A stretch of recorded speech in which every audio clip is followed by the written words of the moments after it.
Hello everyone. Let us see question number 23 which carries 3 marks. In 23A, what is neutralization? Neutralisation ಅಂದ್ರೆ ಏನು ಅಂತ ಕೇಳ್ತಿದ್ದಾರೆ. ಈಗ ಸಿಕ್ಕಾಪಟ್ಟೆ ನೀವು ದೊಡ್ಡವ್ರು ಹೇಳ್ತಿರೋದು ಕೇಳಿರ್ಬೇಕು ಅಲ್ವಾ? ಅಸಿಡಿಟಿ ಆಗಿದೆ, ಅಸಿಡಿಟಿ ಆಗಿದೆ. ಸೊ ಏನ್ ಮಾಡ್ತಾರೆ? ಆಂಟಾಸಿಡ್ ಟ್ಯಾಬ್ಲೆಟ್ ಅನ್ನ ತಗೋತಾರೆ which will be having base content ಅಲ್ವಾ? ಅದರಲ್ಲಿ ಬೇಸ್ ಇರುತ್ತೆ.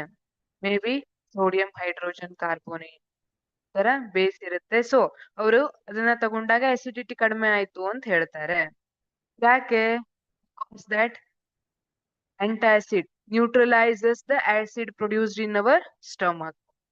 ಸೊ ಇಲ್ಲಿ ನ್ಯೂಟ್ರಲೈಸೇಷನ್ ಅಂತ ಏನಂತ ಹೇಳ್ಬಹುದಾಗಿದ್ರೆ the reaction between an acid and a base to give salt and water is known as neutralization reaction. Acid reacts with base to give salt and water. This is called neutralization. ಈಗ example ಅನ್ನ ನೋಡಿದ್ರೆ HCl is acid plus NaOH is strong base. ಇವೆರಡು ಸೇರಿ neutralise ಆಗ್ತಾ ಇದೆ. ಯಾವ salt form ಆಗುತ್ತೆ? NaCl plus water. Molecular formula ಏನು? H2O. Salt and water is ಈ ತರ. The reaction between an acid and a base give salt and water is known as neutralization reaction. ಇದೇ ತರ ಇಲ್ಲಿ HCl ಮತ್ತೆ KOH ನ ತಗೊಂಡಾಗ ನಮ್ಗೆ KCl ಮತ್ತೆ H2O ಸಿಗುತ್ತೆ.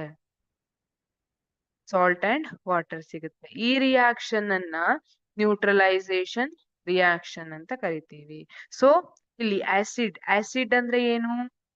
It is a chemical that is having sour taste and which converts blue litmus to red alva. ಅದೇ ತರ base is also compound having bitter taste which converts red litmus to blue.